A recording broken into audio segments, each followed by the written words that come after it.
Hey everybody, I know that this is a Pokemon Go channel, and sometimes I go through things and I want to get off my chest and I inform everybody about what's going on, but since this is a Pokemon Go channel, let's talk about Pokemon Go for a few seconds. Ready? So, I got my second shiny Articuno.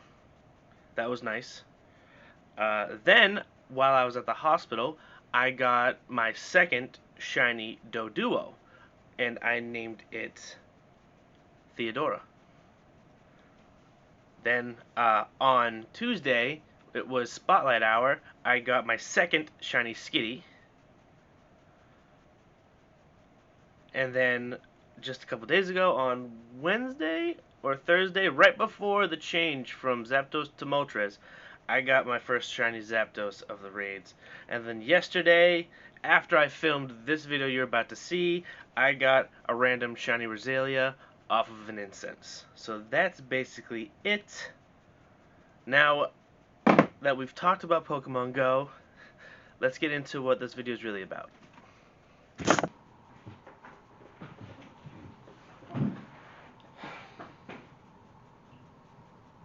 So,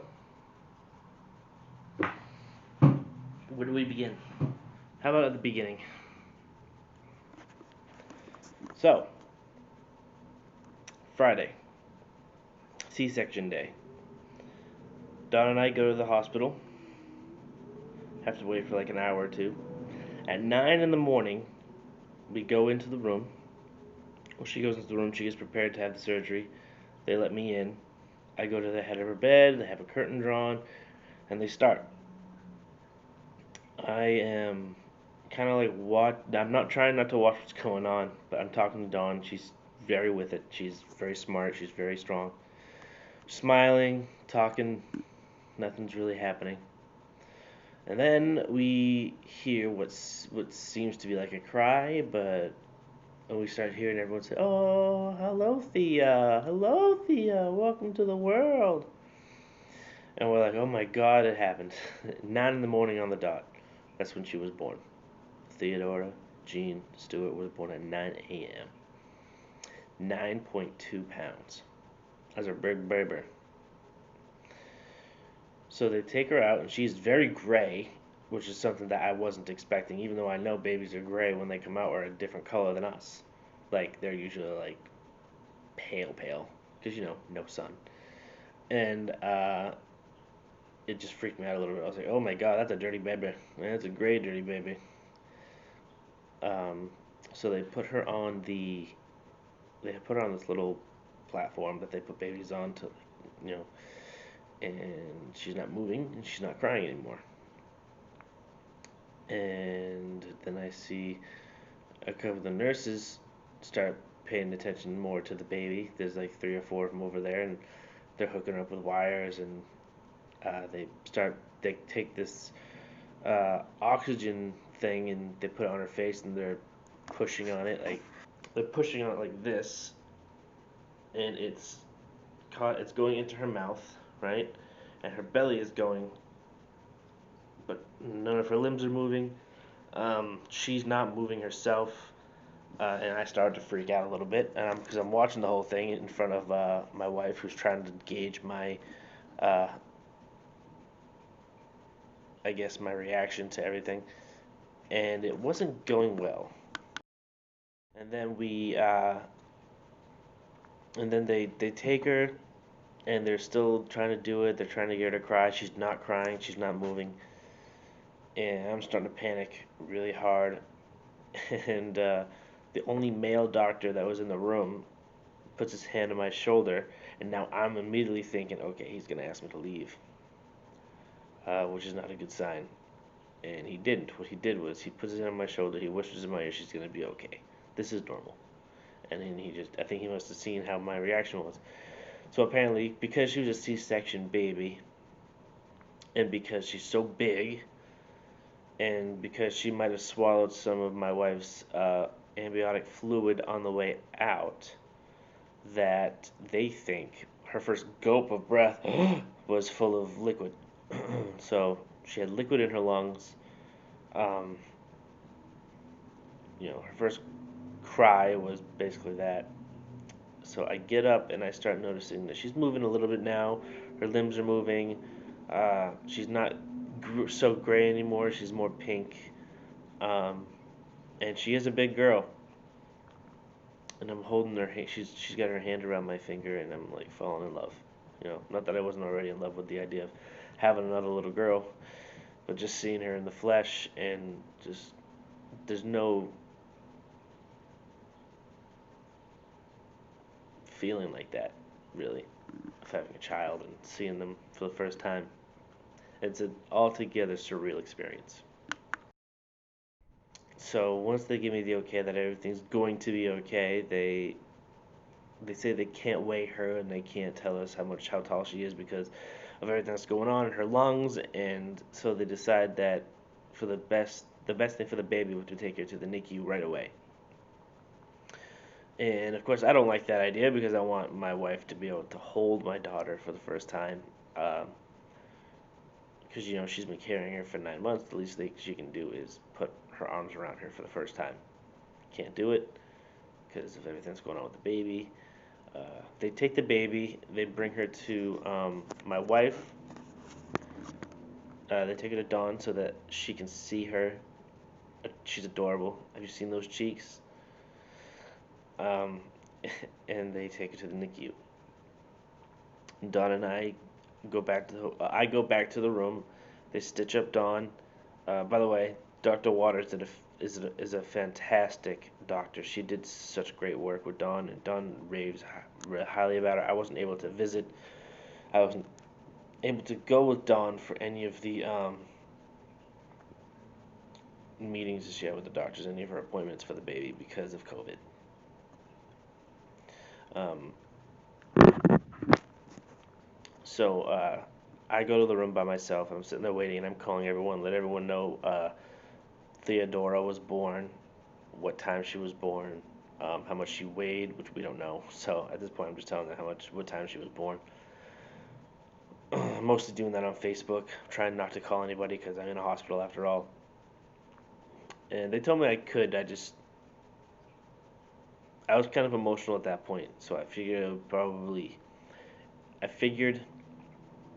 it would probably be easier to just type it in Facebook. So I'm in the room, I'm typing for Facebook, telling everyone what's going on, and then I start kind of realizing that she's in the NICU. That's where Piper was when Piper was born, but she didn't have anything wrong with her. It was just faulty machinery. So the machine, she failed her heart. Uh, Piper failed her heart check or whatever it was, and then they found out that it was just the machine. It wasn't her, so they took her out of the NICU after like a day. But with Thea, since it was a C-section, we were going to get discharged on Tuesday. So it was Friday that we went in. Tuesday we were supposed to get discharged. We could get discharged on Monday if Dawn was doing well. So Saturday comes and Theodora is still in the NICU.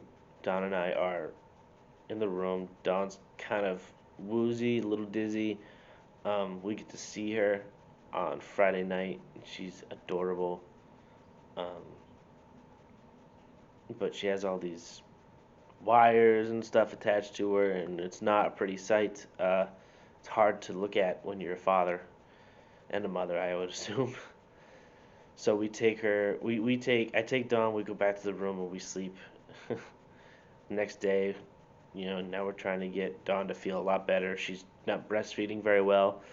Um, she's not getting milk out as fast as she wants. Theodora is not getting milk as fast as she wants it. Um, she's not latching very well. She's not really eating. Um, that starts to get the nurses nervous. And then, Sunday was an interesting day. I think it was Sunday night we realized that the baby was turning a little yellow, and she started going jaundice.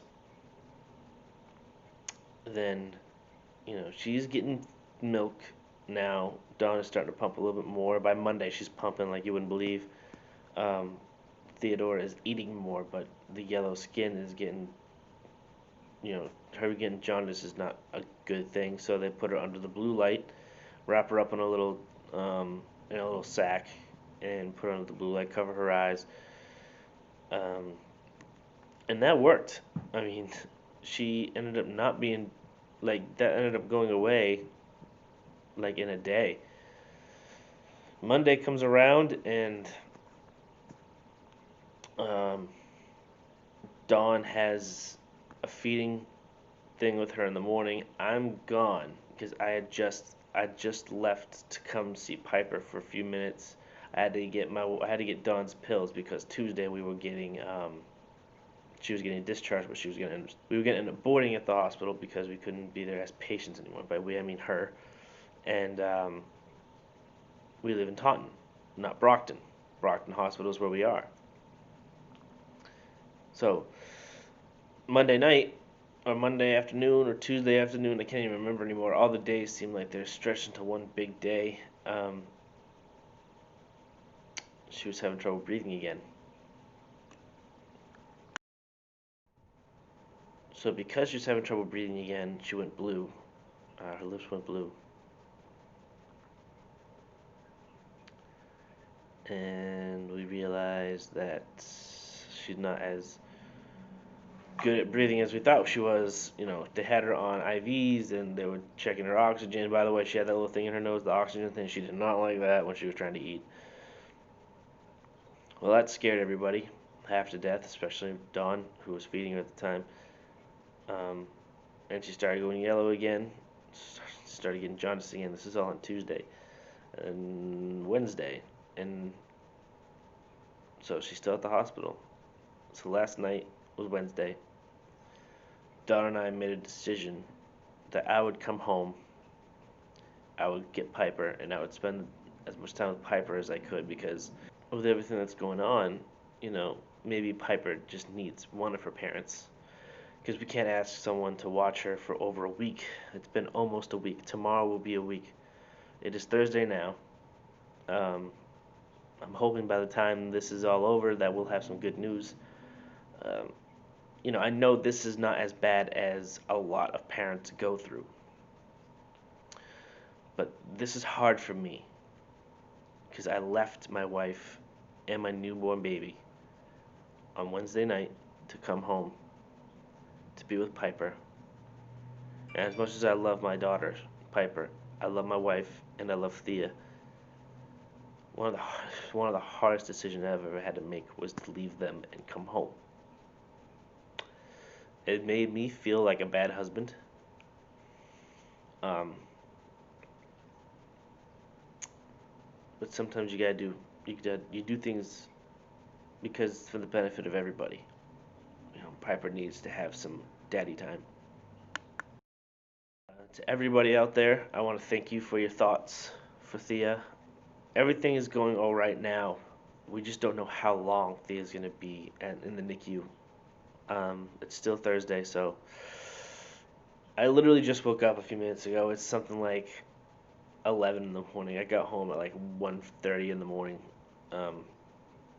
because I was really struggling with myself on whether or not I should leave the hospital. But at the end of the day, Theodore's not our only child, and she needs mommy more than she needs daddy.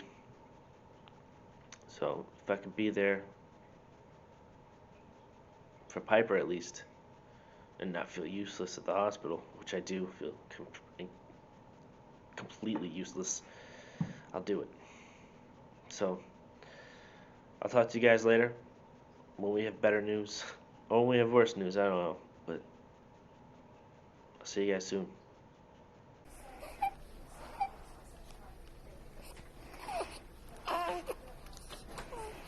Ready for a burp? Huh? Yeah.